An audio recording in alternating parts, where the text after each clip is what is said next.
Be ready. Grandma Cranky will be on for your new introduction to positively entertaining conversation with your co-host Joe and the host Guru Brando. Good evening, everybody. My name is Grandma Cranky. Joe is my nephew. I came down here to visit. I am from Tudorville. That is 30 miles northeast, I believe, of Upshits Creek, but they don't have no paddles. So anyway, I came over here to see my nephew. And let me tell you, that boy has been hanging around with some strange folks. I don't know. I think he lost a bunch of screws in his head. So anyway, he told me to try this introduction. So let's try this. Ladies and gentlemen, welcome to the Positively Entertaining Conversations with your co-host. He is the Crafteteer. He is the Rocketeer. He is Regular Joe. And your host for this evening. He is the Mister that was a sister. He is the Texas Tragedy. Please welcome your host of the evening, Guru Brando.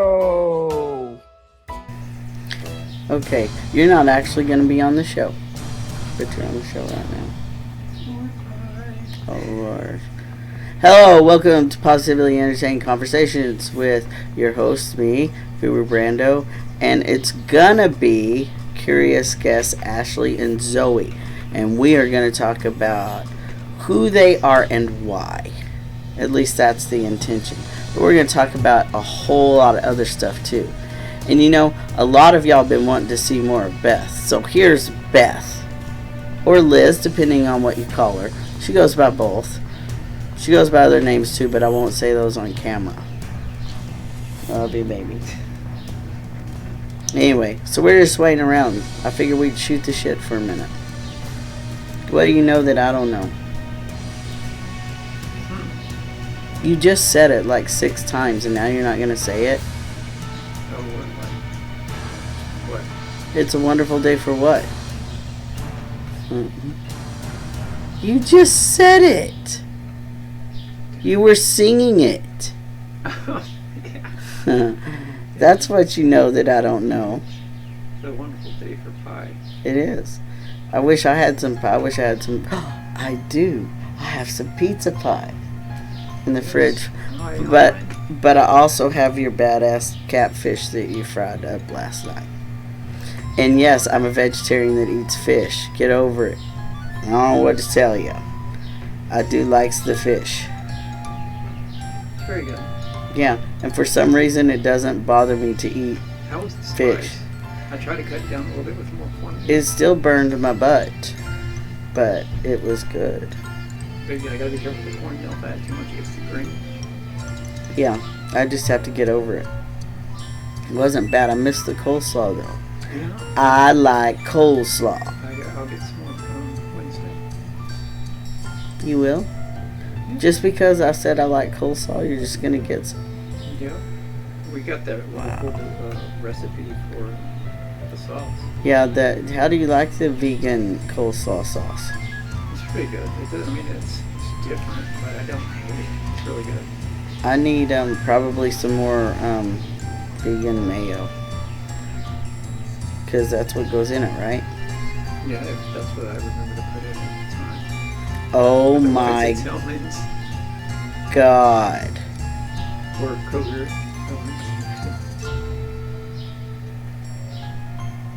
Wow, you really just said that. I could die right now. Not really, it was still delicious. I get to pick and choose when I'm being obnoxious about my food choices. That's my control. What do you control, Beth? The kitchen. Is that a real control issue thing for you? Yeah, I think so. I've like identified it as my space, and I'm gonna produce the best thing in there I can produce, and I don't want anybody to be bumping into me while I'm doing it. Do you know that that's why Emmy does it too? That that's why she's claiming, because she's your cat. She takes after you. So she's claiming her space. I've claimed this area, but I let y'all in to terrorize me. whole time. And touch my things. And move my I'm gonna play with things. your toys and we don't put them out. I know, and you eat chips and get them everywhere, and I do not get chips everywhere. I saw you dust them off. Yeah. All those crumbs. Right in Yeah. the trash. Uh-huh. I already ran Goomba. We need googly eyes for him still. I don't see anything on the floor, so. Did you hear me? We need googly eyes for Goomba. Yeah. I saw some at Walmart the other day. I was, Big ones? yeah, I was going through the craft stuff, seeing if we had like doll eyes, so I could do that one labyrinth project. Oh, yeah. And they just had really big googly eyes. So You big should have googly got them. eyes.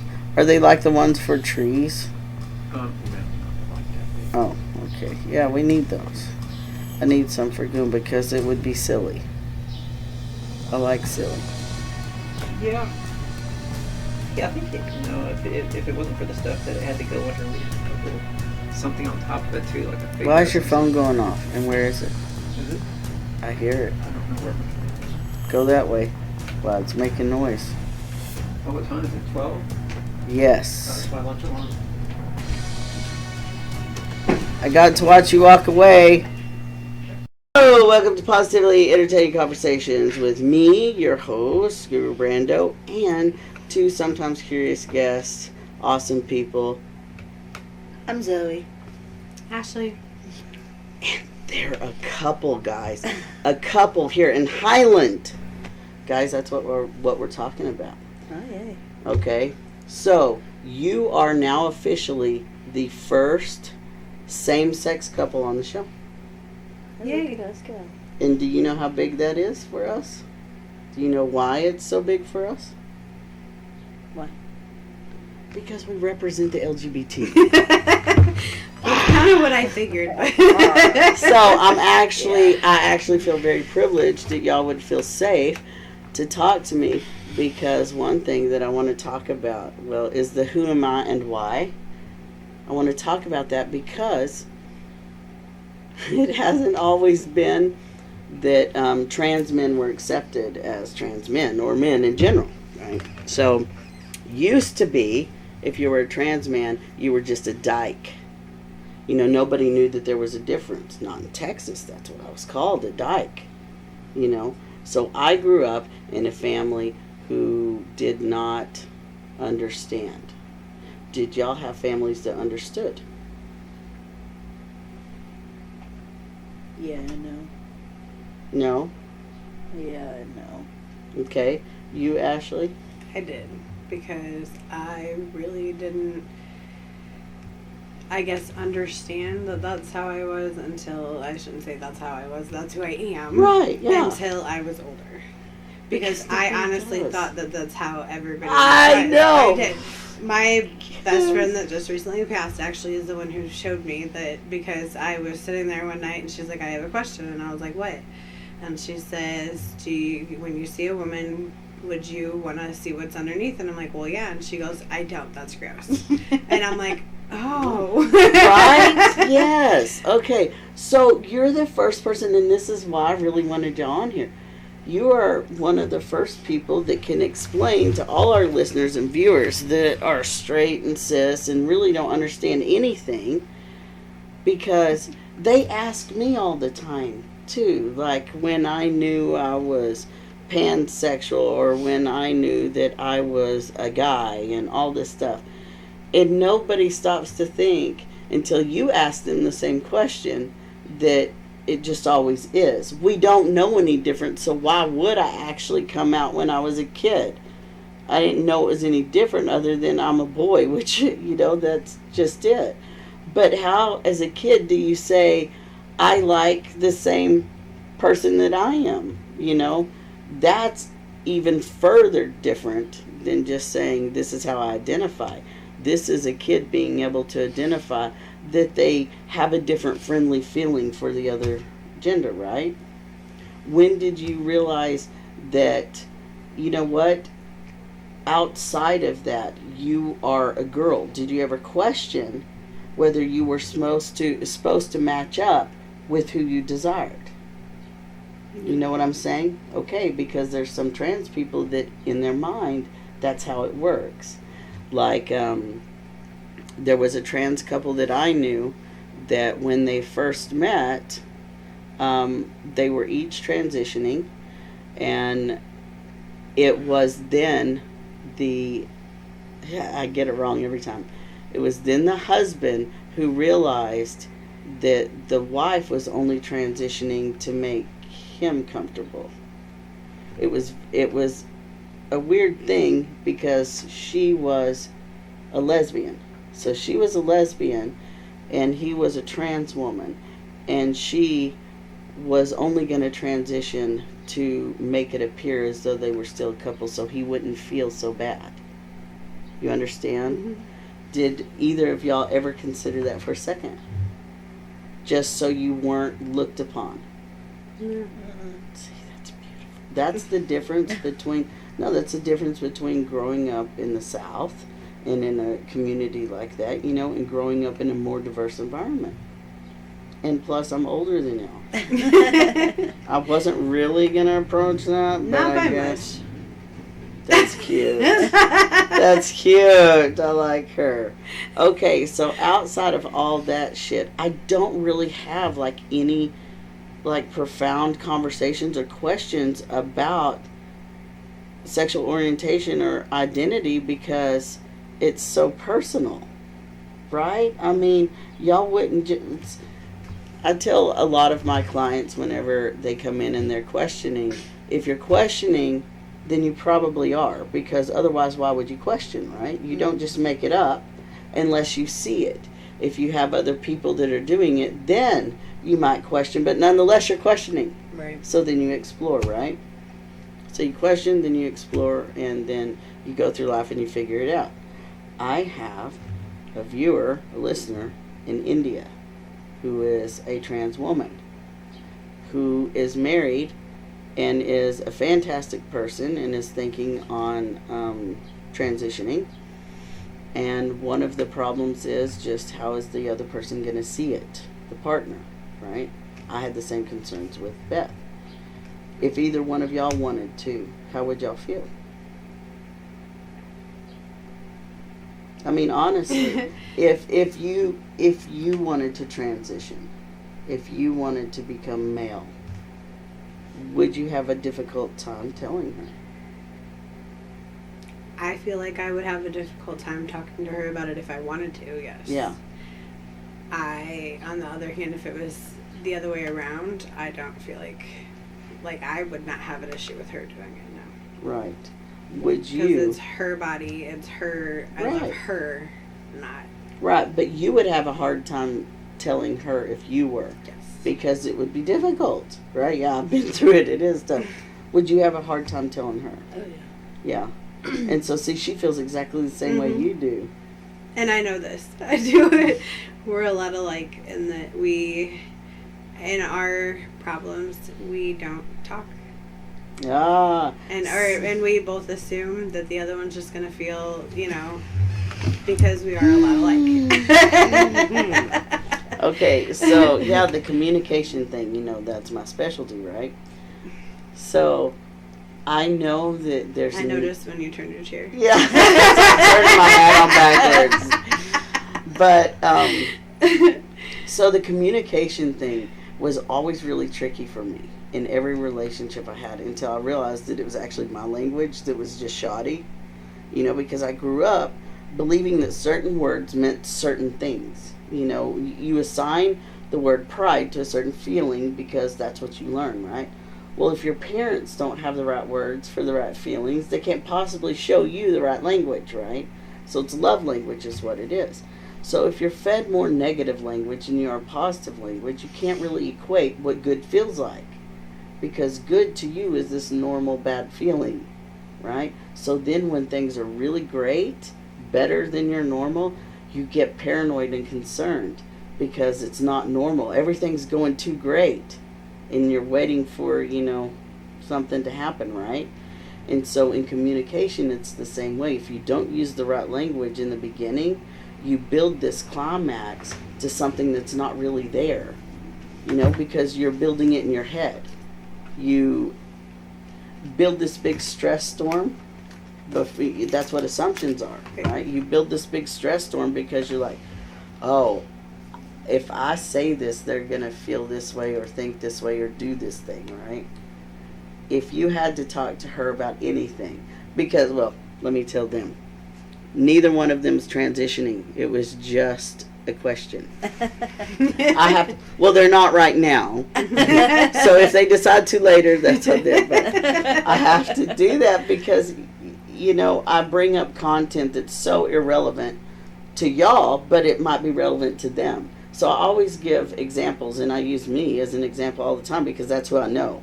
I know what it is to be trans.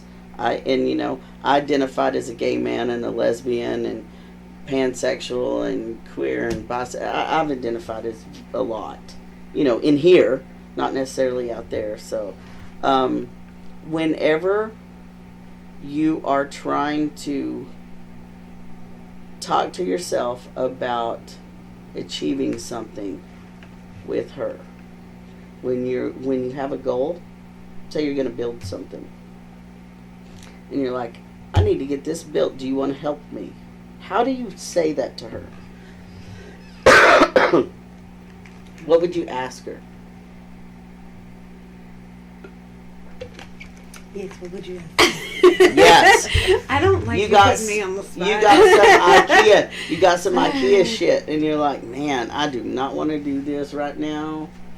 I'm going to ask her. I'm going to be completely honest, and I don't think I would. I think I would just do it. Then she'd get angry when something messes up. Yeah. I honestly think I would. I think I would do it myself. Wow. What gives you that entitlement to not ask for help? Tell me why you feel entitled to do it on your own.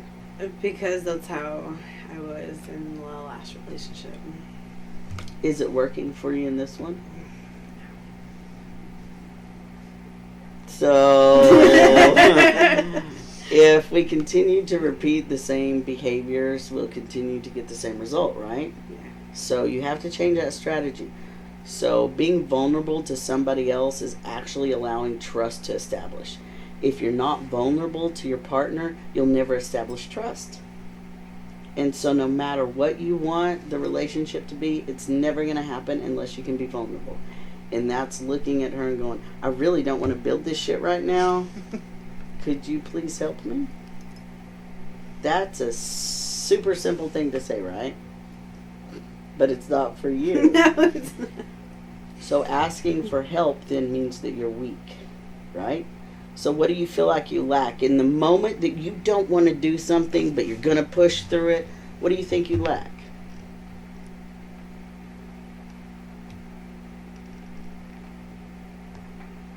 I don't know, asking for help. I don't ever ask for help. Do you lack the communication skills to ask for help? That means, do you know how to ask for help? No, not usually. Okay, do you know when to ask for help?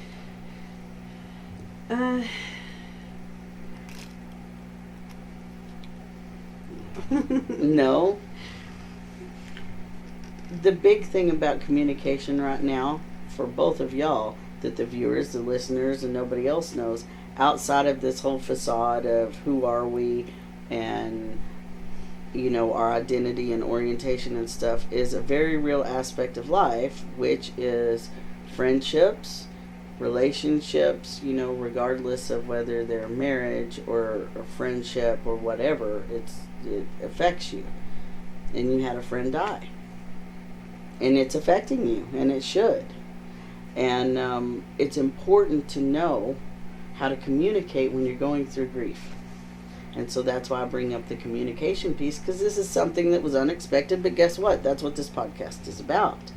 It's absolutely 100% about us and our lives and our well-being. So how are you going to be able to communicate with her when you don't feel like communicating? You have to push through, right? You have to push through just like you do everything else. And you have to say, I'm going to communicate with her, because if I don't, what's going to happen? What's going to happen? What's the worst thing that can happen if you fail to communicate that you need help? Huh? I said I start snapping. You start snapping, okay. So that would be then emotional distress, right? And the goal is to not have emotional distress. So in order to avoid that, we're going to communicate this. We're going to say, I'm in distress. That's all you have to say. You don't have to say, can you help me? You don't have to say, I can't do this. I'm too tired. You don't have to say anything.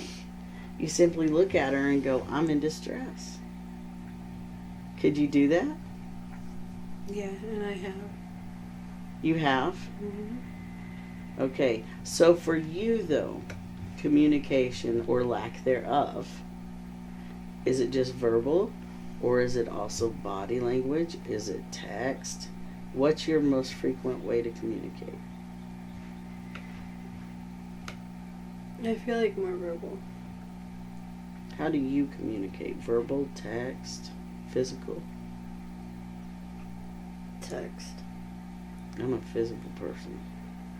So that means that, and mine's especially impulse control, but physical is the masculine side. So, you know, for me, whenever I have a stressful moment or something, I have to release it, like right away. That's my communication. I'm communicating release, and that's it. You know, is there a one-word definition that you can give the feeling when you are in distress? Distress to you is what? You know, is it anger? Yeah. Or sadness? All of those type things? Is it just negative type things? Usually. Because sometimes people, when they're happy, feel distressed. What I was describing earlier, if your normal is always here and then something really great happens, you get paranoid and panic, and you think that kind of the universe is about to snatch you. You know, you kind of have that feeling of being chased. And that's if it's the other way, you know, Right. around. And so that's why I ask, because some people are distressed when they're happy. I don't get that, but whatever. I'm pretty happy. But you understand what I mean. And when you communicate, if you need help, would you? Do you? Not typically, no. Gee, I wonder Told you we're a lot alike.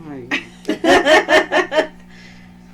Damn. We got mistaken for twins once. No. Yeah.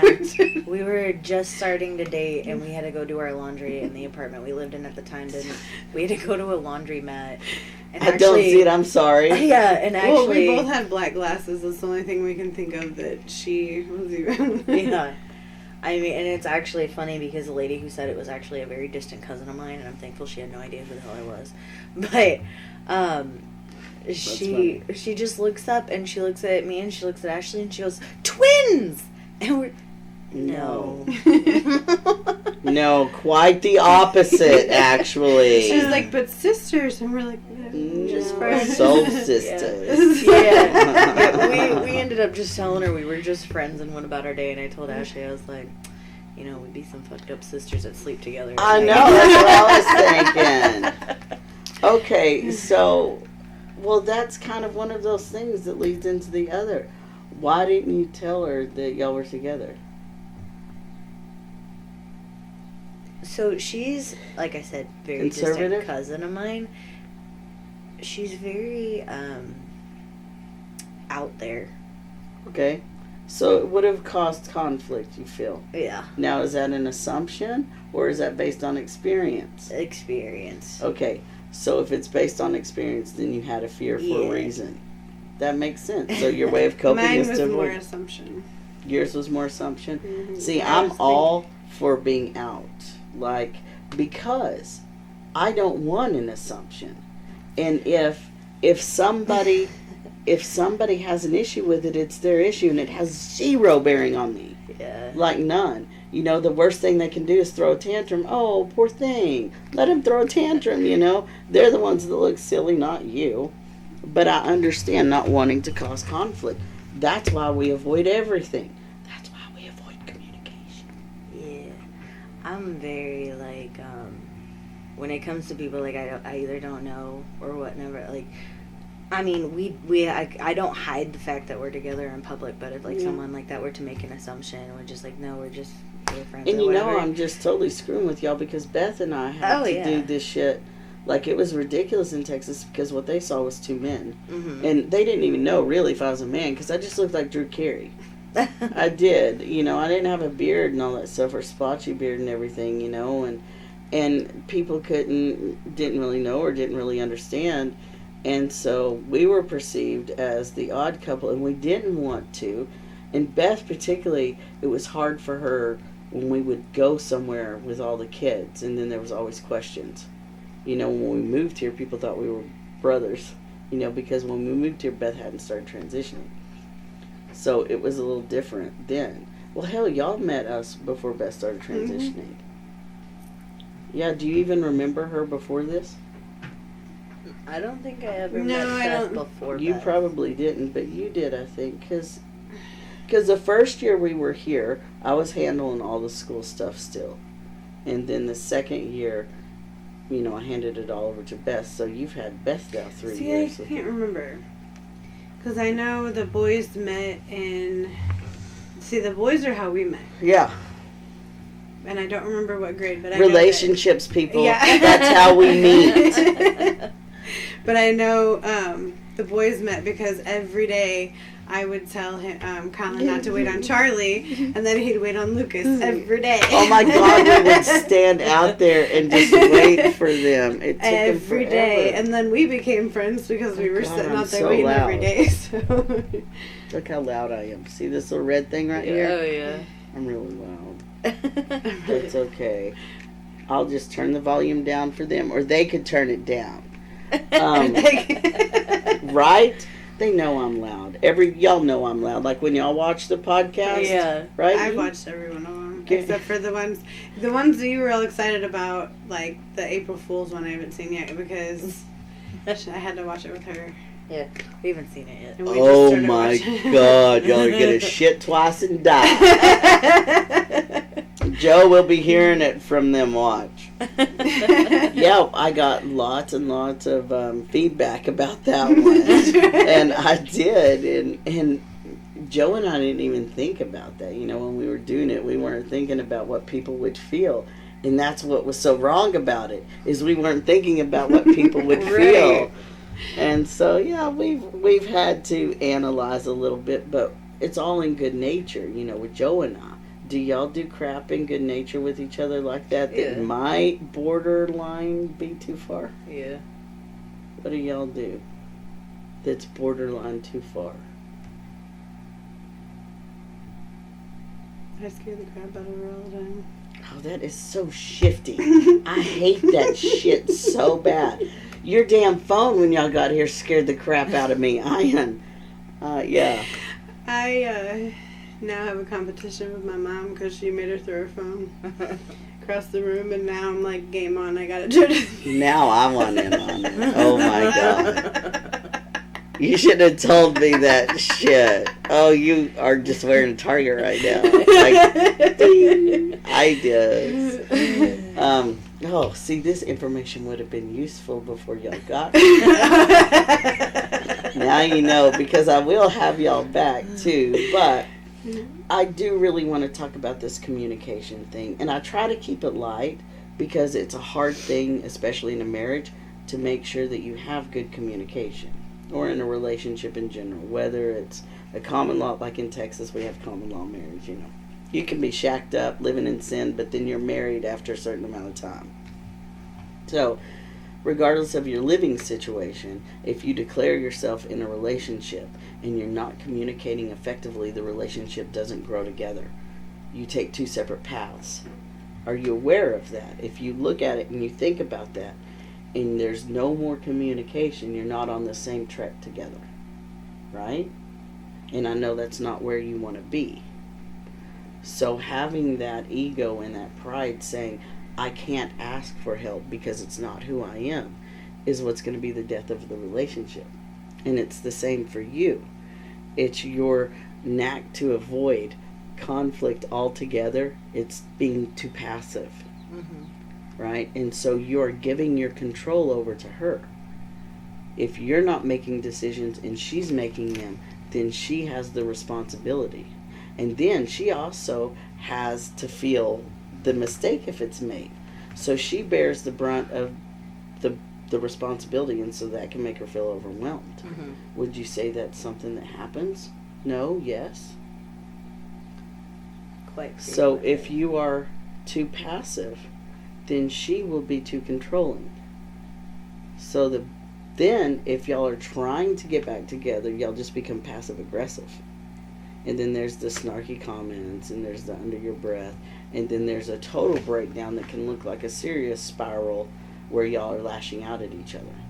That's what Beth and I do. Beth and I get mean sometimes, So does she. you know? So do she.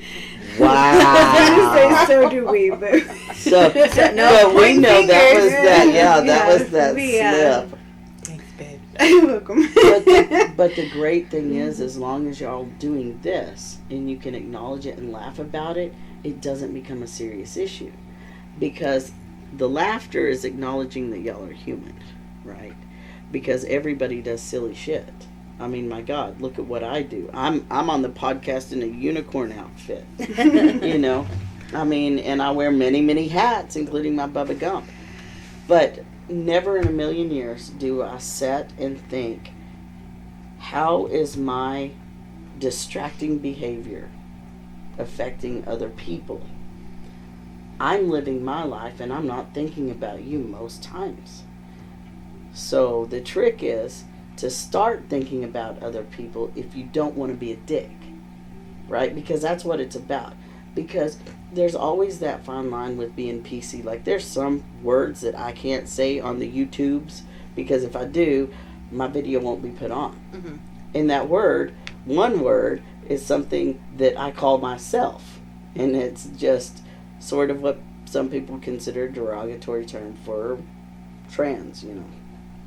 So, I can't say that, because if I do it, it communicates the wrong language, or the wrong message, right, for YouTube. How do you know when you're communicating the wrong message with what you're saying to each other? What does she do that tells you you're being too controlling, and what does she do that tells you she's being too passive?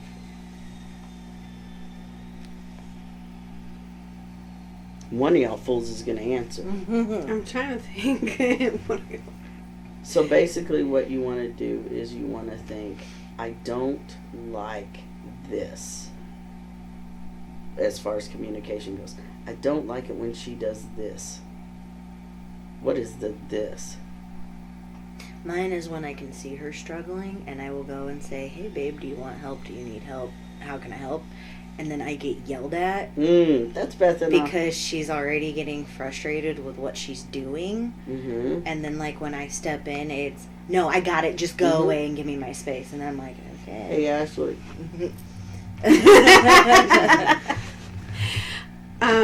No, I can identify.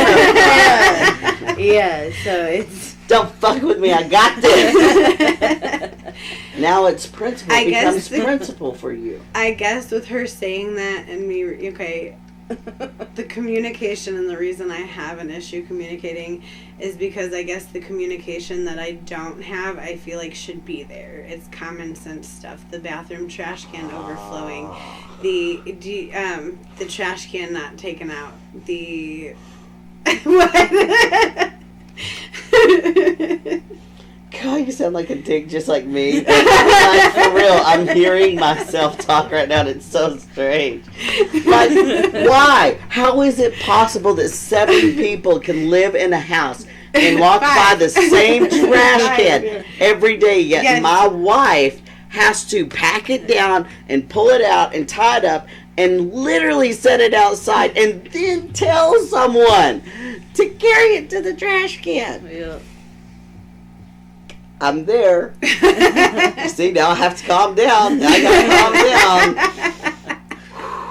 It's the integrity of the space. For me, it's if you have a home like this and you don't want it to die, you need to take care of it. You have to maintain your space as you would maintain yourself. And that's what it is for me. So what is the belief for you that makes you control all those aspects? Why does it have to be done your way? And on your time? Waiting. Oh, look at you looking at the time. We're waiting. That's messed up. Oh, you're going to be in the hot seat. Don't play. I know. Don't play. Hers will be much worse than yours now. I hope so. I don't know. You feel like don't a know. dog You don't between know my- why you. Okay. A dog with a tail between his legs. I don't know. Well, think about this. Say, okay, if she is too passive, meaning she's not holding her end of the responsibility, not with communication or anything else, why are you not taking out the trash? Why is that not a thing for you? How come you don't care? I try to keep up with the kitchen trash. It's the bathroom ones I just don't. Yeah, because it's gross. Yeah. Thank you. I don't dump the bathroom trash I'm not either. the only one So that now I does can it. identify I know. with you. I'm like, I don't know. It's too much. Get a different trash can. Look, this is the way to solve this. I'm not even playing. And I'm a life coach, I know. So you have to. Oh, okay, so you have to get a trash can like I have right there that has a little steppy thing, and then actually on the end, you know that shit is at Walmart. So there's no excuse. So then it has the little handle that you pull the bucket out, and then you can dump that. If you got a trash can like that, would you start making it a point to take out the trash? Oh, yeah. Now, what that was communicating why. You have to find out why she doesn't want to do it, right? But you assume she doesn't take it out because she doesn't care. Because you're the only one that cares. I said it all the time. I'm the only one that cares whether this shit goes out or not. I'm the only one that cares whether these towels are folded. I am the only one that cares whether there is sticky stuff on the cabinet. Do you ever say that? All the time. And she makes it well aware. Okay. Out loud. Yeah. Oh, yeah. Uh-huh. And we make sure to let people know what our progress is when it's done, too, right? I cleaned all that sticky shit off the counter for y'all. You're welcome. Yeah, take it that you're welcome Yes. to. Yes. Oh, yeah. So, I get it. But we're wrong. We are so wrong because that's aggressive. So you have passive communication, you have aggressive communication, you have passive aggressive, and then you have assertive. And assertive communication looks like only the facts, ma'am. That's it. You simply say, the trash is full, and I'm not taking it out, but you have to admit your shit, because there's more than just her, right? So then you provide a reason why you're not taking it out. I work all day, and I'm not touching this shit when I throw out trash all day at work. That's just some shit I made up. But for me, it would be exactly what I approached her with. I'm not taking out the bathroom trash because it's always so full, I might touch something. I'm not touching, right? See? I don't want to touch anything. So either as soon as it gets full, just twist the bag closed. I'll take it out. Do that, or get a different trash can where I just have to just get the little handle, just like the claw. So see, it's figuring out why it's affecting her. So we have to figure out why your environment affects you so much. Because that's healthy, you need to take out the damn trash. You don't want it to overflow. That's normal, right? But why do you not take it out? I take it out all the time. Okay, you can't use all the time because sometimes, It sits there and it gets overflowed. yeah. So you don't take it out because she avoids it too. So it's both of y'all, really, is what it is. I sit there and wait to see how long it'll go. And see, that's the problem. Because if you just would take it out when it was full, then she would learn that when it gets full, she needs to take it out too, because she would put in the effort that you're putting in. But because you don't put in effort, she's not putting in effort. That's how y'all are the same. You both look at each other and go, you ain't going to do it? I'm not going to do it either. I told you. I think There's- I'm seeing that we're a lot like more. Have y'all ever watched Everybody Loves Raymond? Yes. Okay, do you remember the suitcase episode where Ray took suitcases off to a trip and he brought them back and he left them on the stairs? And he didn't take them upstairs and unpack them, and Deborah was pissed because he never took them up. Well, he was waiting for her to take them up. And so it ended up she stuck a fish in it. Or he stuck a fish in it and left. So she would have to take it out. Oh. Yeah, so it was a whole thing. That's y'all. That is y'all right there. So why does it become principle for y'all? Good idea. It is not. I could see you doing it too. Because I I still did think leave it about it there. a little bit. Because I was stuck in the same trap with Beth. Because I was like, what the hell? Why is she not picking up the slack? Well, A, she didn't know what the slack was. Because her process looks very different than mine. I wanted this checklist of stuff done, and she wanted to do these things. I didn't take into any consideration how my behavior was affecting her at all, or my choices. Because I was thinking about me. That's, when we disassociate in life and we run on autopilot and we're just going to work and coming home and, checking off the boxes. And you forget to communicate with each other and say, I miss you. I miss setting and holding you. I miss talking to you. I miss cuddling and not saying anything. And you also forget, I miss talking to you like a friend. Because we also get in that trap, and Beth and I have talked about this, is the fixer. You come to her and you say, this is what's going on with me and I'm really in distress. I want to talk about it. And she starts giving you advice on how you need to fix it. And you're like, I am not asking you for advice, right? Because then she's controlling it. Because if she gives you advice unsolicited, she's also taken all your control away. Now, if you ask her for it, then any advice that she gives you, she has to be able to take herself, right? Do you ever give her advice that you wouldn't take? Do you ever ask her to do things that you wouldn't do? Not usually, no. Okay, except for the bathroom trash thing. Yeah, besides that. Yeah. But that's something that you failed to communicate, right? If you communicated that with her and said, look, I'll take out the bathroom trash then that would be something to work with. So why didn't you even say that to begin with? Why were you waiting? Now I'm waiting. Because, Yeah. let's get the dishes involved. Yeah, and we will, and that's the other thing, too. But you see, right now it's about the bathroom trash, and we say, how come neither one would take it out? And how come it became an actual principle between the two of you when it's just trash? It's just trash. And y'all have a gaggle of kids, too. Why isn't Colin taking it out? That's what we need to talk about. Because if you're training your children to be different than you, in training them, you actually pick up those habits. So if you're saying, hey, the bathroom trash is full, let's gather up the trash. You or you either one, get the kids and everybody grabs the trash can and you all dump it into one and then you take it to the curb. That could be a thing. And it's training. And both of y'all need training to live together because you're two separate people. Right? How long have y'all been together? 4 years. That's nothing. So see, y'all are still honeymooning.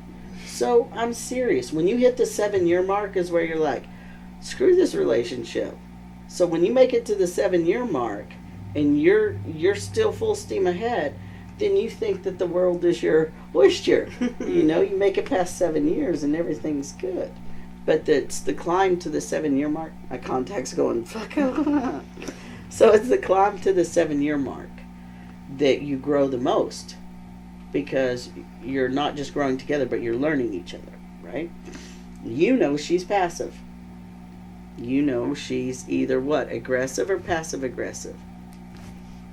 Oh. Okay. Do you acknowledge that you are also passive, Oh, yeah. aggressive, and passive? All right. So in between are the kids. How many kids do you have right now? 3. 3. And I say right now because you never know what the future holds. Y'all are young. Okay. So you have 3 kids. How old are they? 13, soon to be 7, and 4. Okay, we're bringing up the dishes now. So, you have a teenager. Uh-huh. There's no reason why you should have trash and dishes in the house. Nope. So that's where you two have to communicate what y'all expect of the kids together. Have y'all done that? Yep. So y'all each have sat down and said, these are our values and this is how we want to raise our children. We have not really written it down and talked to the children about it, no. That needs to happen. You understand why, right? Because everybody's got to know that y'all are on the same page. You are actually my client, and so we are coaching every week. Shit's about to start changing with her. Are you ready for that? Yeah. Are you really? Because you know when it starts changing for her, the expectation's going to be set for you, right? Because it's a team effort. Yeah. And you know her communication sucks because she needs to be empowered. Because she's very passive. She's been giving away her communication and her choices for a long time. Right? Mm-hmm. Okay, so whose permission do you need to make it your life?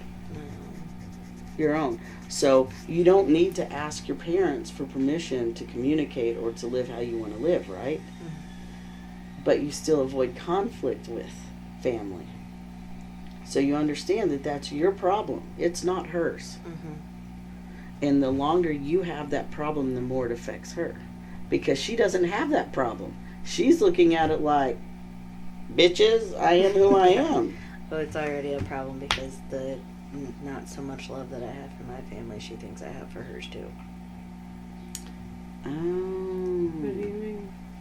Every time your mom comes over or anybody like that, I'm just like, I do my thing like on a regular day basis instead of being in the room and socializing with you guys. I just go do my own thing and she thinks I hate her family. Okay, well that is a very passive-aggressive thing. So I can see why she might feel that. If that were you, would you not feel that? And it's not me saying, I mean, I feel it, but my mom notices it the most. She will be like, she hates me, all the time. She's that like, must feel terrible for her. Yeah. Because she loves you and she wants you to be happy. Yeah, and then your partner, she loves Zoe, and Zoe's been around for 4 years, and she, always invites Zoe to everything. And so she knows that my, not comparing. So start saying this to mom. You know what? It's Zoe's issue, and she's working on it. So next time, say it's Zoe's issue. She's working on it. She just isn't comfortable around family. That's the truth. There's no mystery to that. That's assertive communication. So instead of letting your mom feel that, you're going to provide your mom with the answer so she doesn't make it up. Because then she assumes. She doesn't understand why the person that she loves and cares for doesn't want to be around her. She's going to assume it's her fault. She doesn't like me, and so then she's going to go, why? Why doesn't she like me? How can I make it better? And then chances are she probably attempts more, and then that just makes you feel like you want to retreat even more. That's your issue. And you got to change that, because we need people. We need other people. We need other perspectives. Just like if y'all didn't come here, you wouldn't know all the obnoxious stuff that I'm telling y'all. You wouldn't know that stuff because you're never going to ask it. You have to be shown something or have to be asked something to actually make it happen in front of you. If you had to say that somebody was at fault for the miscommunication between you two, who would it be, you or her? It's me, but I'd blame her for it. That's the miscommunication. That's why, though. But see, did you hear what she said? She knows it's hers, but she would blame you for it. Right? Okay. And what do you know? What would you do? I would say it was both of us. I know it's both of us. Okay. What can you own as far as the lack of communication? What do you just shut down you're not talking about? I don't know. I just assume whenever, anything. Adult responsibility. I feel like we both do it, and I have been trying to talk to her about it. I just, instead of asking her, hey, can I go hang out with mom? Or, it's not even, hey, can I go hang out with mom? It's, hey, I'm going to go hang out with mom. tonight and You do feel we have like you have to plans or choose. anything, like I feel like she wouldn't want me to, so I don't say anything about it. Okay, so here's the thing. If you feel like something, that assumption, all you have to do is ask. But what you have to do is you have to actually be vulnerable and honest. And what that looks like is you going, hey, do you mind if I go hang out with Mom? And you going, I really want to spend time with you because I love you and everything, but I understand you want to hang out with Mom. I can't hang out with Mom because I still have my triggering issues. The day that you can say, absolutely, I want to go hang out with Mom, is the day that you've decided to work on your triggers. So when you start coaching, again, because I was sick, guys, so she missed her session because I was sick, rescheduled. So this week we'll have a session, and after we do, you're going to come away realizing that you do need to work on those triggers. And so you will start to work being around Mom. But why does Mom have that trigger for you? Is it specifically the relationship, or is it your own triggers with your family? It's kind of my own triggers because growing up, my mom never wanted us around. Yay, mommy issues! So Twinsies! I've just grown up to just never be But around guess her. what? Mom had her own issues, that said don't vape, that say she didn't want to be around whomever. Regardless, it's never about you. It was not about you as a child. It's not about you as an adult. It's all about her. And the fact that you learned that dysfunction and you recognize it, you're already changing because you're saying, I acknowledge that she had dysfunction. I'm not going to repeat the cycle. I'm going to go talk to Brando. So you're already changing that. And what do you need to see for you to say, yeah, okay, we're making progress here? What do you need? And I'm always talking about need and want being different, right? Need is survival, want is thriving. So what do you need from her for this relationship to survive all these changes? You need communication. Okay, communication. Assertive communication. You're right. So that means that it's no longer indecision and neutral time. You can't say I'm fine. You can't say I'm okay. You can't do any of that. You have to actually form a complete sentence when you answer a question from her. And you can no longer look at her and go, do you need anything? You can't say need to her. So you have to say want because she's a thriver. Right? Would you agree? You're always wanting to go and do. And we can talk about why that's the case later. But I think that you try to distract yourself away from painful things a lot. Like today, But I acknowledge it. I see that it's there, and we'll play with it at a later date. Okay. But you feel like everything is your fault. And you carry so much blame. And you carry so much guilt. Because you look back at being a kid and you go, why didn't I just do this? Why didn't I just do that? And I gave you the unhelpful thinking style sheet, right? And it talks about that. You can't do that. You can't do that because then you're torturing yourself. Right. So you have to forgive that kid did not know that it was wrong to learn those things. So you forgive that kid and you say, all right, kid, we're grown now. Now let's put the big girl panties on and go through life. So the first easiest step for you is to be able to be vulnerable. So you're going to look at her and you're going to say, I know I'm going to have a hard time being around your mom because I have mom issues that I need to resolve. That tells you where she is in that moment, right? If you want to move beyond that, and you're going to accept it either way, if you want to move beyond it, then you're going to look at her and you go, I'm ready to change. I need to go through this. That means that you have to understand 100% if she has to throw in the towel. You have to understand that she's pushing herself with a trigger beyond what she has before. And so then you're going to look at your mom and you're going to say, she's trying to get through her shit right now. Has nothing to do with you. We're going to hang out for a little while. She may need to go. And you're going to leave it at that. And then if mom has something to say about it, just roll your eyes and say, whatever, boomer. Because then you're making light of the situation and you're totally changing it. You see? It's about changing the vibration of the situation. I can sit here and talk very serious with y'all and then pick my nose and I guarantee shit would change. Right? Yeah. Y'all would have something to say about that. But it's all about that distraction, you know. So what do you do that distracts you away from achieving the responsible things you need to achieve, making decisions? Because you're passive.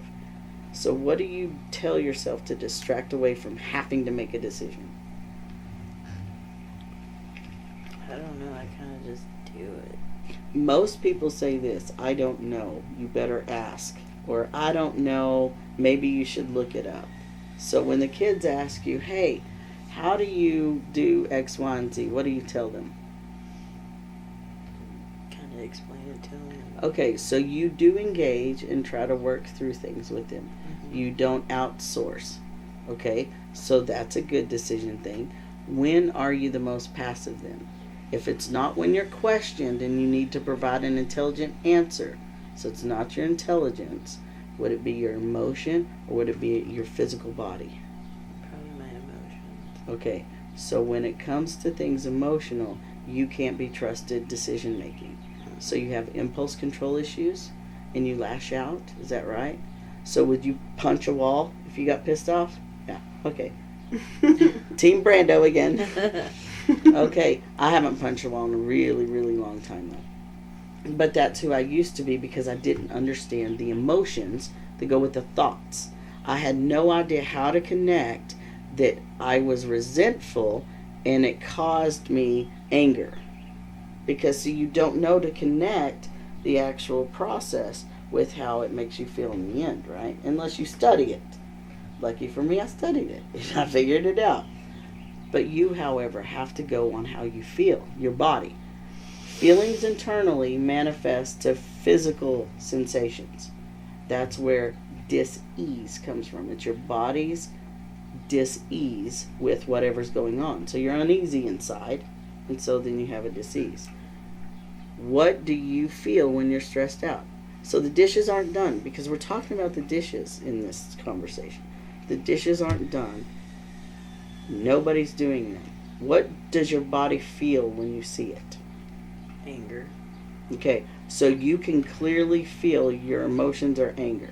Tell me, why are you angry at the dishes? Because they're piled up and overflowing. So go do them. I do. So why are you angry about the dishes? Because I feel like I'm always the one doing it. Okay. Just like she's always the one taking out the trash. Right. All right. So if you get to the root of that, and you know, if you look at that unhelpful thinking styles, you can't use always, never, any of those words, you know, are no words, because those are negative speech. It's negative speech for your brain, right? So you're telling all the time. So you're doing the black or white thing. You know, there's no gray area. So let's say out of 1 week, how many times do you do the dishes? There's 7 days in a week. I probably do about 2 or 3 times a week. Okay, so you're not always doing them then. That's horseshit. How often do you do it? I don't. So who else does it? Or Nobody. is it okay? It's literally. Okay. I quit doing them because I wanted there to be one sink empty. And the sinks, I like one to be empty so we can rinse stuff out. And instead, both of them get full and there's mold and I can't do it. I love how she's very good to say, I can't do it and I don't like when. Those are boundaries, okay? So whether those are boundaries invented, you know, in your own thought process, they're still your beliefs, right? So you still hold this as a boundary. Is it something you're willing to outgrow? Are you willing to just allow yourself to do the dishes because they're gross? And otherwise you're going to make her do them? I have done them many times. I did them before and quit doing them because they kept getting bad and I took over like. Okay. Something that's interesting that most people don't know is that when we grow up and we're stunted emotionally, we stop learning the skills for that emotion, right? So if at 12 years old you've had a traumatic event or you've had a family tragedy or something like that that takes you temporarily out of your mindful life, right? And it takes you out of that and victimizes you, and you live in that victimization, and it's very difficult to move out of it. And then when you do, all of a sudden you realized you've been screwing off for 10 years and you never learned how to do the stuff that you should have learned how to do because you were still pretending at 20 years old that you were 15, and that's called late fulfillment in life. And that's what happened to me. So Beth and I still live like slobs. We're hoarders. We have toys everywhere. We watch movies. We play video games. We are not the typical 45-year-old couple. Both of us had shit in our lives. Both of us were emotionally stunted. So we did not emotionally mature enough to say we need to have stocks and bonds and RAs and all that, right? Yeah, we didn't know any of that. Because why the hell would we? Because our parents were telling us, this is adult talk.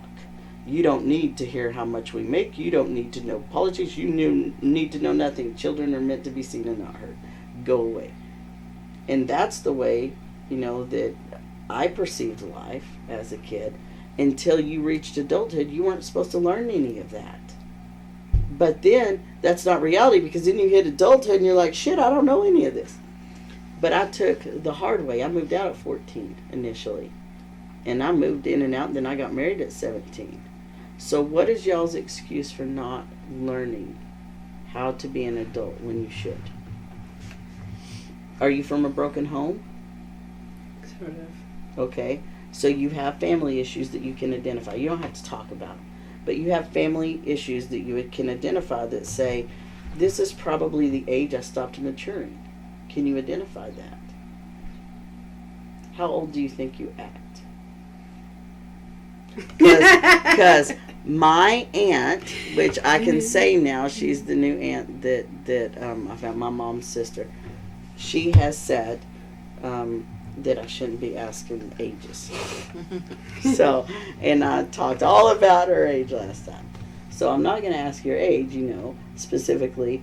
But when can you identify? How old are you acting? I don't know. Because I feel like I act older than what I am. Okay. Not all the time. Is your lifestyle. Because like right now your hair's green. Yeah. And you have piercings, right? Okay. You would say that y'all are a pretty fun couple, right? As far as parents go. Mm-hmm. I mean, I'm sure that y'all also watch movies and do things like that, right? Y'all go places and do things like that. But your emotional age, how capable of handling adult things do you feel you are? Oh, Lord. Adult things, let's see. Like 16. Hey, I had me at 15, so I understand because I moved out at 14. I quit learning how to be an adult, and I decided I was going to learn it my own way. Guess what? I learned it the wrong way.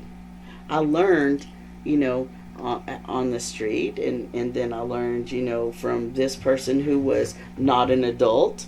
They were 35 dating a 14-year-old. Not probably somebody I should have had as an example, right? So the same thing for y'all. Did y'all have an example of what an adult was and what they did in your family? You did not. And so you're going at this totally blind. Mm-hmm. How do you think you're doing? What age do you think you are emotionally?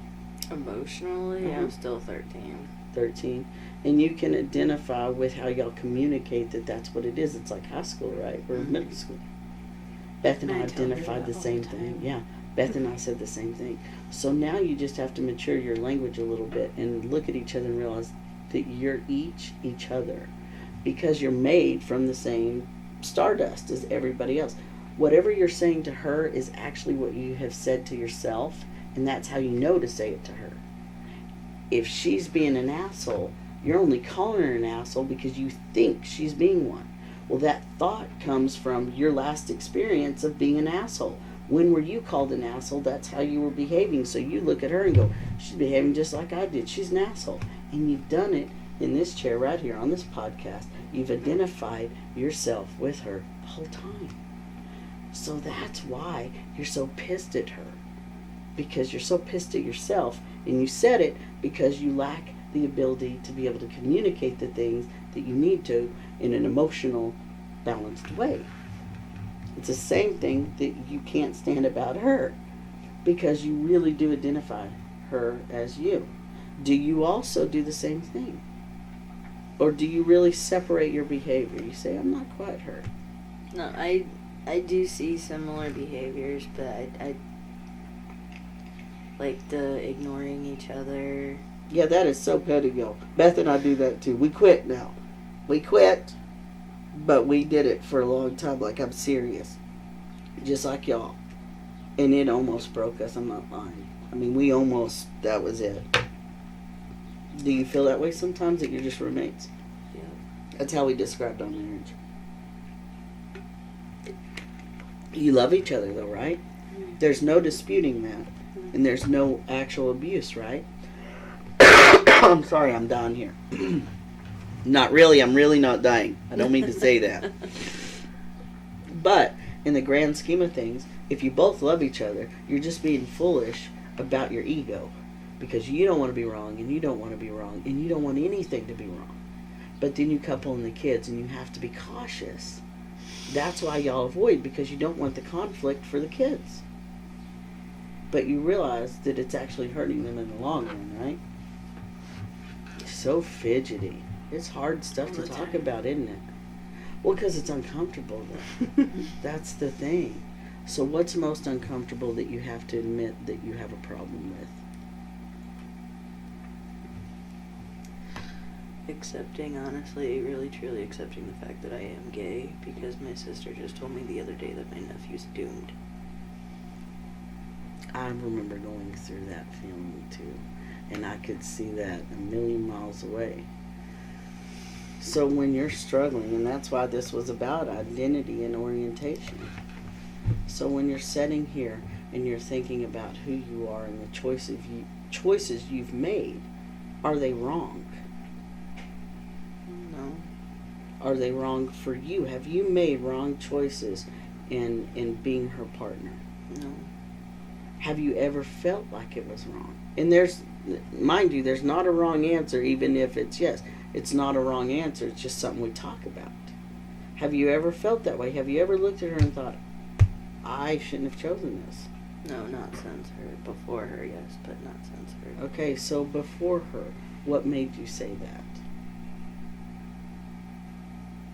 that? The way that my mom would talk about my aunt who was gay and I didn't know it. Okay, so your mom, we've already discussed, has issues, right? Or Yeah. had issues with it. So who the hell is she? Right? Egg donor. I mean, you know, the truth is, who the hell is she? Yeah, so she's your mom. You can respect the fact that she gave you life. But that's the thing. She gave you her life to do with as you please. That's what a parent does. You gave Colin his life, right? You said, I'm giving you this life. Go and be and do something, whatever you want to be. And I'm here, right? Okay, she did the same thing to you. What she doesn't realize, or what she didn't realize, was that she did give it to you. And that means she can't hold on to it. And she can't control it because it's not hers, it's yours. The moment that you become aware of yourself, which happens whenever we're a teenager, and you start to make decisions for yourself, they're not always great until you hit 25, and then you make a little bit better choices. But it depends on your character and your morals and your values on which route you go. Do you feel like you have good values? Yeah. So where do you feel like you lack with your moral compass? Why can't you trust yourself?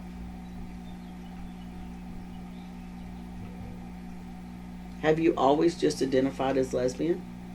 No, not always. Do you even identify as lesbian right now? I just totally called y'all lesbians. by all accounts in Highland.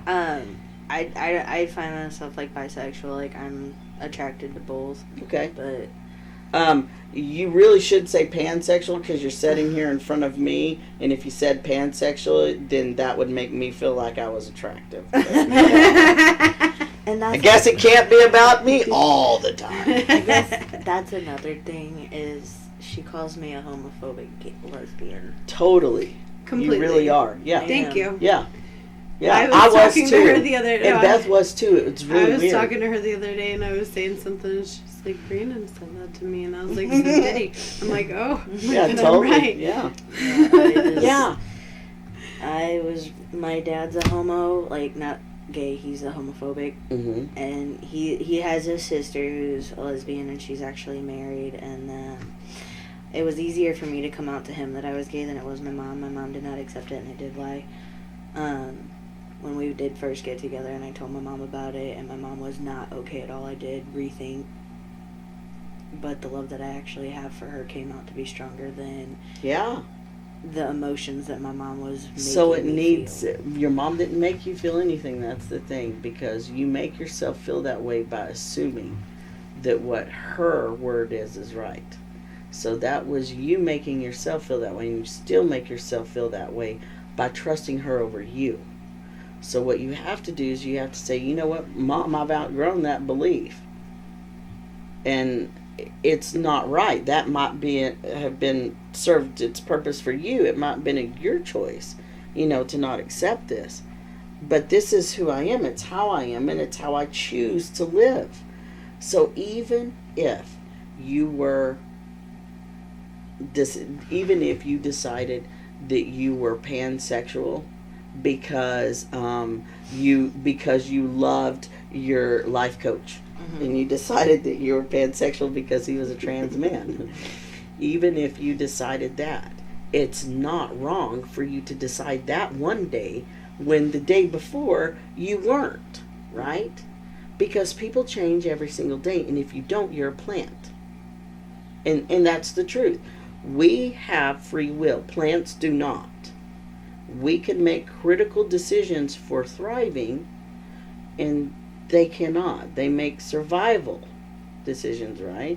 Mm-hmm. Okay, and then they depend on us. You do not depend on her for your emotional stability, and if you do, you're wrong. You also don't depend on your mom for your emotional stability, because if you do, you're wrong. Because the only person that can validate your thoughts and your feelings is you. So she can create a situation that triggers you to believe those things. She does not make you feel that way. So take that off the table and say, if she can't make me feel this way, why do I feel this way? Right. So if you're saying, I feel this way because I believe that it's wrong, which is what you're saying, then you're a homophobe. Oh, I know. It doesn't work. Growing up in the house that I did, my mom definitely major homophobic. My dad is towards gay men. I don't know what it is. Every time he sees one, he's like, not okay. Okay, well, let's think about that. I'm not trying to trash talk your dad. No. But if it's you right now who's a homophobe and you're gay,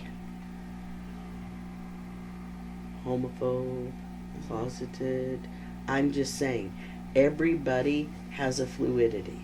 Everybody does. I don't see why I have to put it in someone's face. You don't. So You're not putting She it in doesn't anyone's like the face. rainbow. I love hate the rainbow. I have hate rainbow it. earrings. I do not have them in because I put angel ones on. I love the But rainbow. I do because too. And I want to go to You Pride. are and she Beth. wants nothing to You do with are it. Beth. Why are all couples the same? One is like It's for very it, and the other strange. one has nothing Because to the do. LGBT folks is crazy. That's why.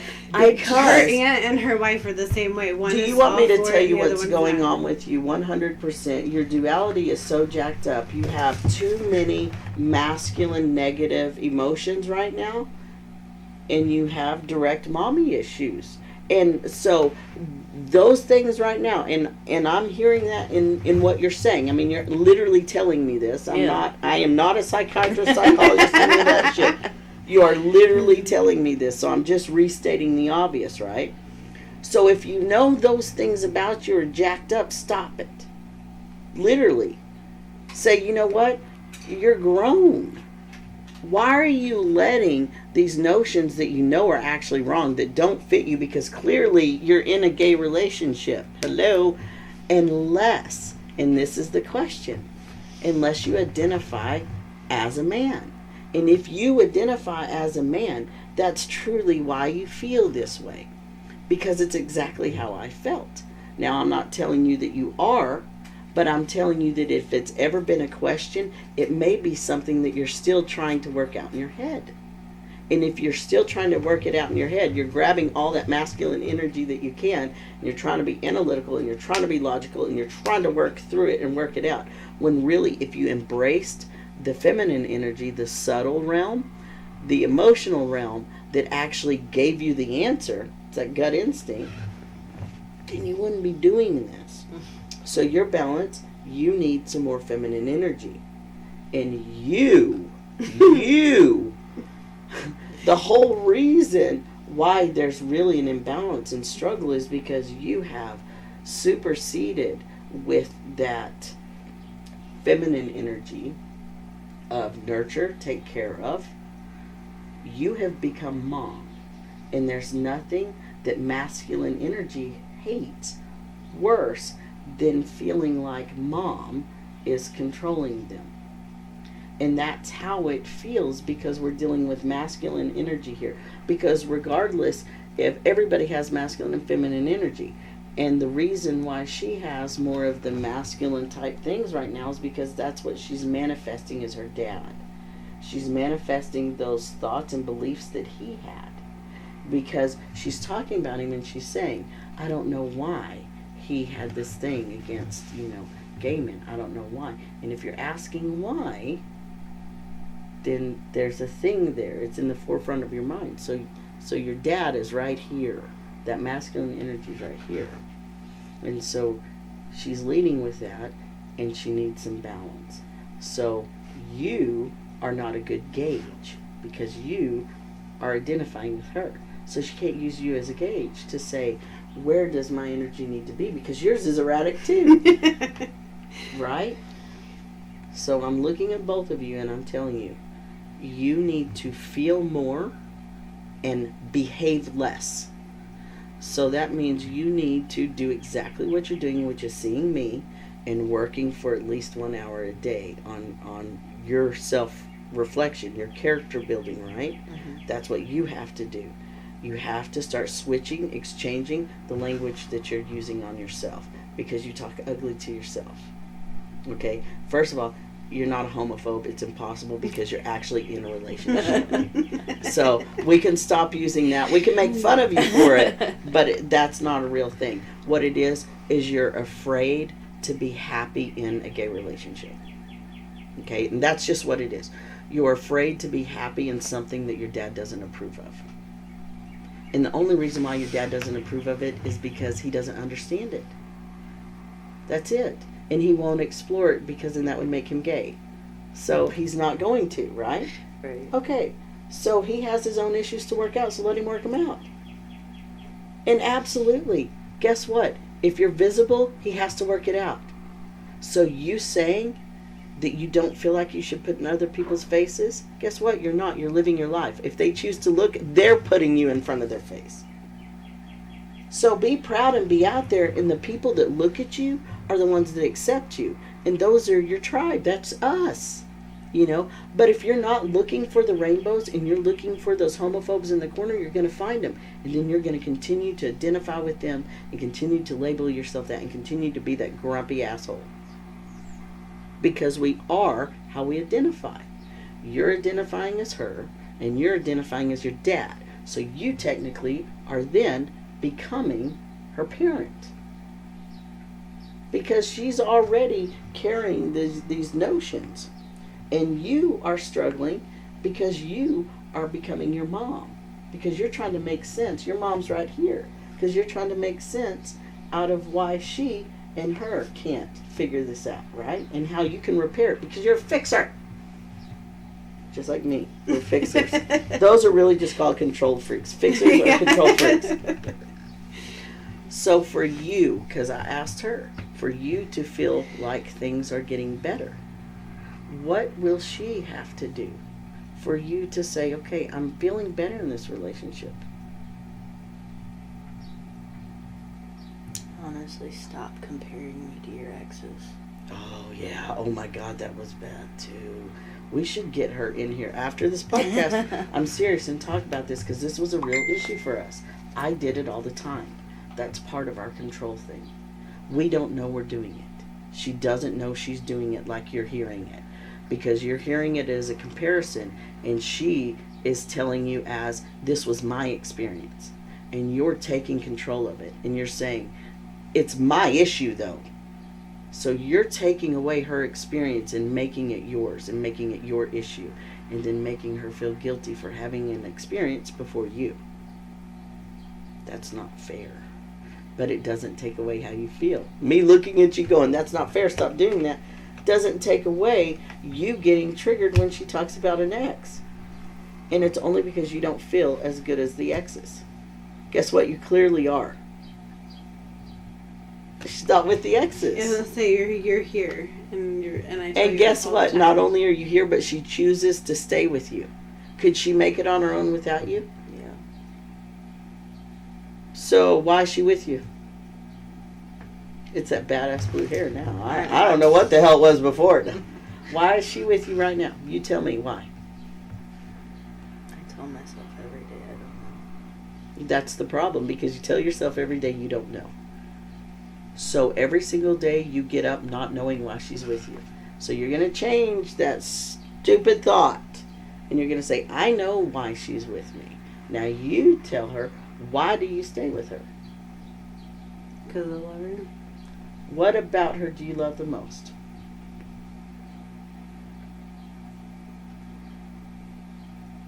That she always thinks of me first. Because And she's she's selfless. Yeah. Okay. So you're caring, giving, selfless. That's why she stays. Okay, so now every day you're going to wake up and you're go, because I'm caring, because I'm selfless, she loves me. Not she stays, she loves me, right?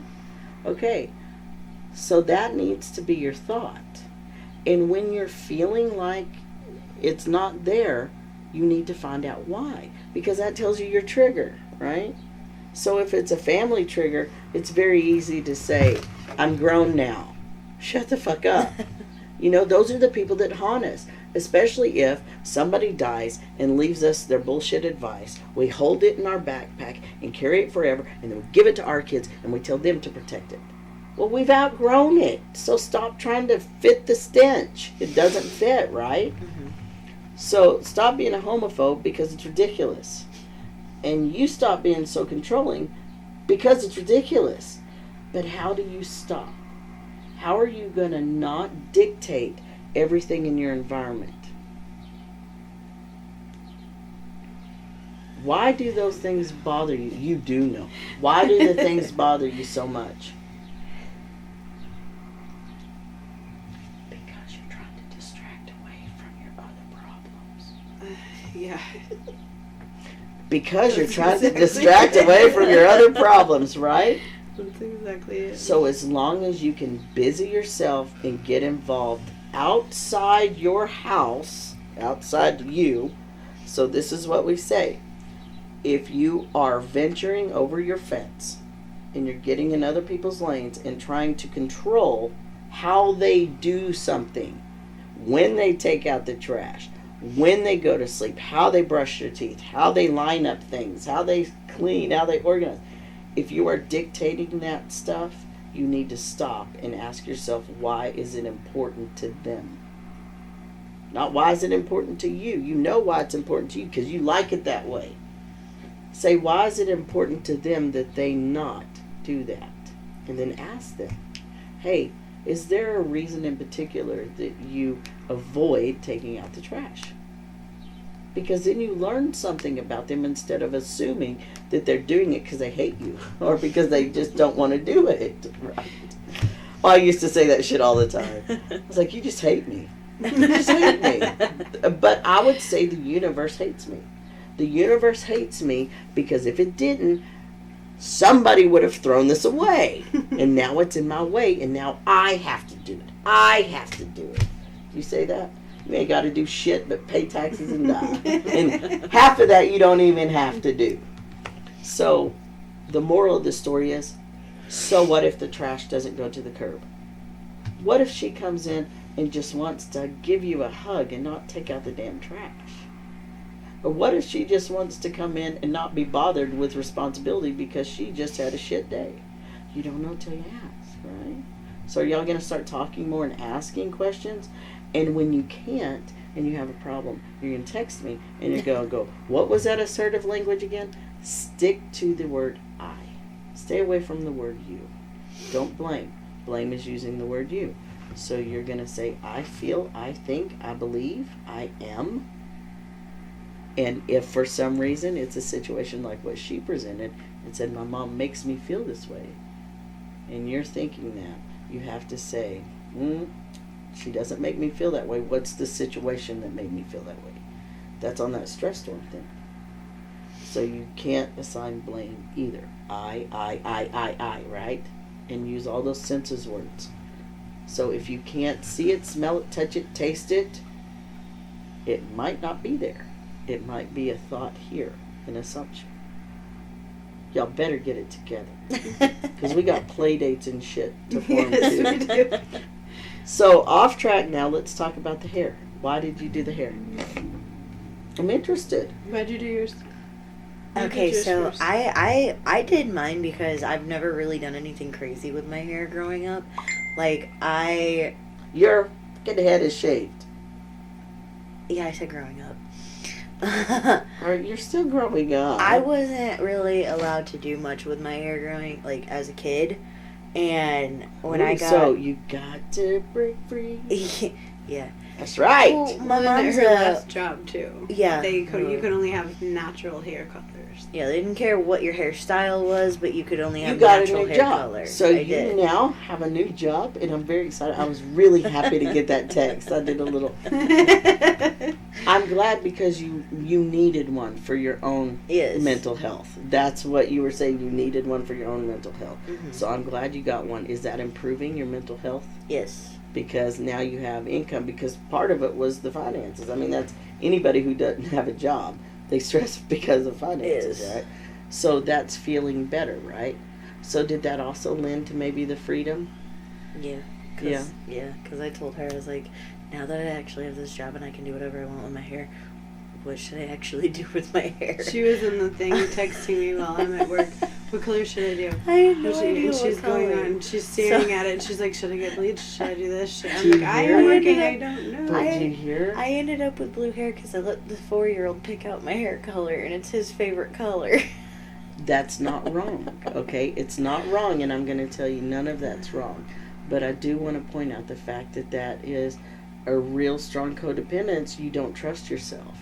You don't trust yourself to make decisions that are ventures, Yeah. okay? And that's what I was talking about. So you're venturing outside your fence, looking for something to distract you of interest. Because if you sit in your yard too long, you're going to start noticing that the grass needs to be cut and that the tree needs to be trimmed and all that shit, right? So you go, oh, let's go over here and visit and see what this person's up to, right? So you go and do that for a while. And then when you get back to your yard, you're pissed off because nothing's done in your yard, right? So you have to look for adventure. You add ventures to your own yard. So that's what you have to do, because if you don't, you're going to continue to try and control the environment. And the environment's not out to get you. Somebody else can enjoy the environment in their way. It doesn't have to be your way. And it's horrible, and I hate that. And I hate saying it to you because part of me still doesn't believe that. And that's what I'm working on. That's my OCD. I have to every week talk to a therapist because I have OCD anxiety. Do you think that you have OCD anxiety? I don't know. Look into it and see if you think that you do. If you think you have OCD anxiety, then it might mean that you take medication or do what I do, naturally medicate on a schedule so it doesn't have to feel that way for you. Because for me, it doesn't feel that way anymore. I don't feel like I have to control the environment because I'm not afraid of it anymore. And that's why you have to try and control it, because if you stop and look around too long, it gets scary on all the responsibility, right? And I just quit and not do anything. That's right. That's because that's what we like to do. And then we hoard up a little space and put ourselves on hospice. Do y'all know what that means? When you are living to die instead of dying to live. And what you do is you take all your triggers and you're like, I'm so triggered, I'm getting away from everybody, and I'm going to have my pillow and my blankie and my TV and my drink, and I'm going to, yes, you're putting yourself on hospice is what you're doing. And let me guess, You just point to me. do you also say that you need mental health days periodically? I need me time, yes. Okay, me time is different than mental health days. Now, if you look at me time, everybody needs me time. Everybody has me time. I don't. But you do. You just choose not to make it your time because you choose to fuss with everything else. You would have so much more time if you stopped fussing with what other people need to do and just fuss with what you need to do. And that's what I realized for myself, too. That's when I finally opened my business. I blamed everybody else for the past 20 years for not getting my business open. I had the money and then I didn't have the money and blah, blah, blah. But ultimately it's because I feared success. I feared actually opening it. So I made an excuse every time I could open it to not open it. I looked for a reason not to. So I suspect that y'all look for a reason not to communicate too. Right? So don't do that anymore. And call me if you need me. And let's talk about why you couldn't decide on your hair color. Okay. You know? Yeah. And that's the truth. Do you have decision problems like that? Can you decide? No, I decide all the time. Okay. So what about that hair color? So why? Well, It makes me want a green Jolly Rancher. This one was actually her friend Levi wanted this color. I wanted hunter green, and he kept saying, "Oh, this one," and we were going back and forth, and I bought both of them. And that's another reason why I can't be a homophobic gay person either. Because one, I am in a gay relationship. That's kind of a big one. And my best friend from high school is transitioning into male. So see, yeah. And your other best friend. Yeah, hello. Yeah. God! I mean, come on. We're going to see each other every week. I think I do well. But no, you know, it's the truth. You do have your shit to get over. But so do you. And you know that the kids are going to totally change when y'all start doing this too. And, you know, it's possible that that dynamic will change anyway. You know, and that's for future conversations too. But right now, as it is, do y'all think that y'all can take anything from today and use it to be able to communicate better? Honestly. Oh, yes. You know, don't just blow smoke up my ass. I mean, right? I don't really mind if you do. But, you know, seriously, if y'all leave here and something comes up and neither one of y'all wants to talk about it, like you're feeling a certain way or you're thinking of something, you know, are y'all going to be able to look at the other person and say, I'm thinking this or I'm feeling this? I feel like I can communicate better. I feel like I know that there needs to be communication, and now that she knows, I feel like we'll be able to communicate more. I think so, because y'all are adorable. I mean, as far as chicks go, I mean, whatever. As far as lesbians, you know. Okay, so I do want to talk about that too. What is your experience with trans men in general? Like in the community? I don't even know. Do y'all go to the neighborhood? The neighborhood. I am anti-gay people. Like, I don't try to be. I'm just like, I was telling her the other day. You're Beth. I was telling her the other day, I said, why do I have to go somewhere and have like Pride? I refuse to go to Pride because Do you know won't why? go. I want to go. Let me tell you why. I can answer this real quick. I did go once. Let me tell you why. Because it's not about you. Pride's not actually about you. Pride is about the cause. Pride is on the backs of everybody at Stonewall, on the backs of my client that's slightly older, sorry D, slightly older, who has had to fight too to be recognized. Because without those people, we wouldn't have any type of rights at all. And that's why you show pride. You show pride in solidarity. You know, you say, we're in this fight together, because some young kid somewhere is sitting at home going through the same shit that you went through, and has to break the cycle and has to say, wow, this person did it. Even though their situation's much like mine, I can do it too. That's why you have pride, because it's not about you. And it seems like it is. People I should have think. worn my rainbow earrings. Yeah, you should have, loser. Loser! I went They're once. my favorite. I love them. I went with Levi, and I was so uncomfortable. Because you were uncomfortable with yourself. Probably. Yeah. I got fondled by a drag queen. Oh, yeah, that'll happen. You gotta be careful about that. But it's because you've never been exposed to that. So all of that was new and frightening because of the beliefs that you had growing up, that these people are deviants. You know, I grew up with the same thing. These people are deviants. But guess what? I'm not. I'm totally not. I'm super, super queer, but I'm fun as hell. I mean, you know, I'm fun size for a reason. Can you imagine if I was a big person, like if I was tall? How horrible would that be? Like, there would be, like, bull in china shop for real. I'm already bad enough as it is, you know. But I always say that that's why the universe created me so little, because I'm concentrated and they have to keep it contained. But you're already doing things outside your comfort zone because you did pick a funky hair color. It's nice. I do like blue. Purple would have been better, but whatever. Nobody's perfect. You know, Levi told me to go purple, and I told him no because that is the color of his favorite singer and his favorite band right now. So hair color. Well, then that singer has And purple it. is my mom's favorite color. Well, you know what though? It's my favorite color too. So who cares that mom, you know, likes it, or who cares that do you like it? And that's what you got to realize. I used to identify a lot of different foods with things not being safe.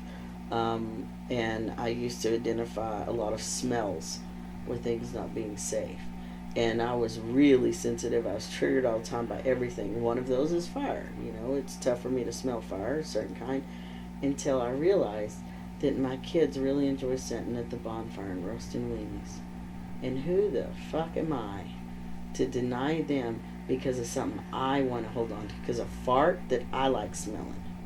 And you don't like smelling like that, you know?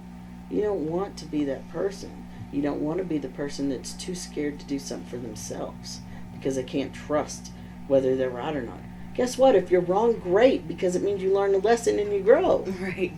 If the universe stops teaching you lessons, then you know your number's up, because then you've given up on yourself.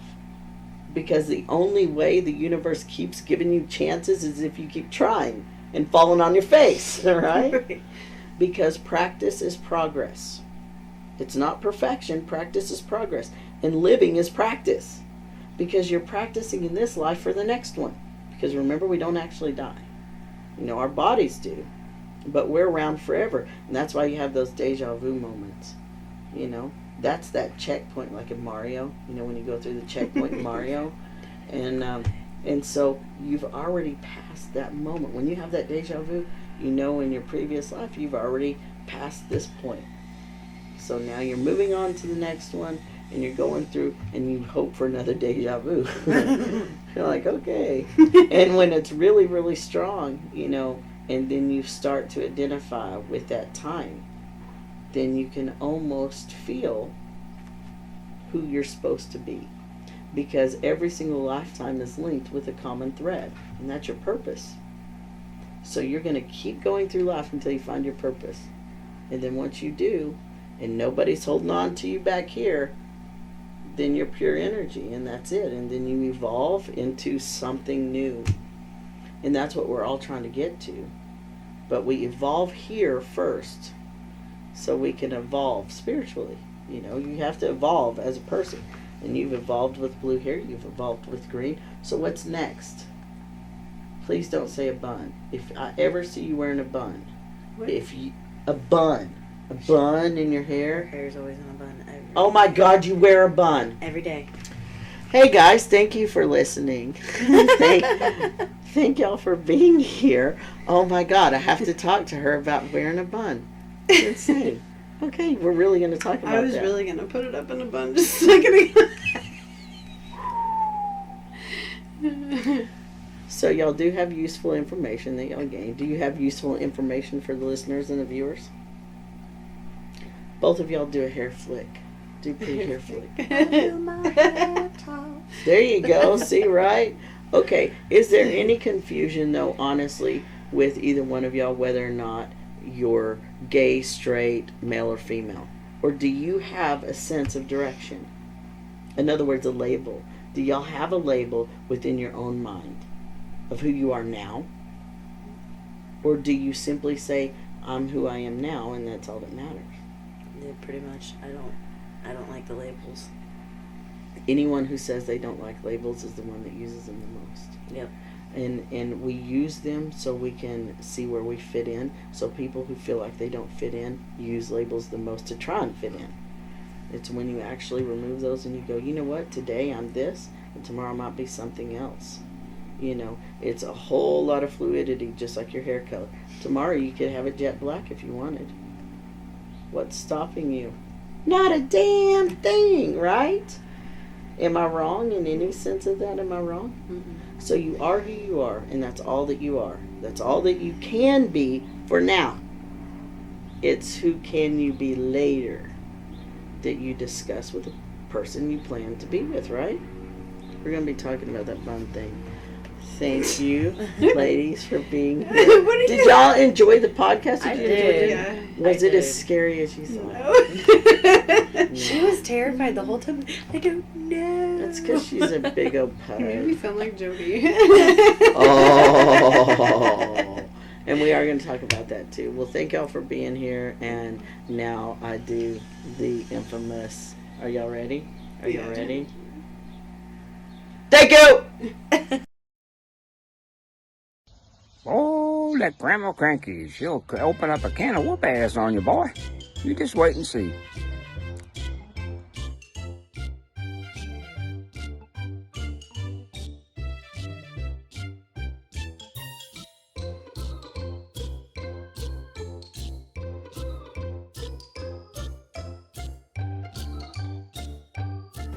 The end.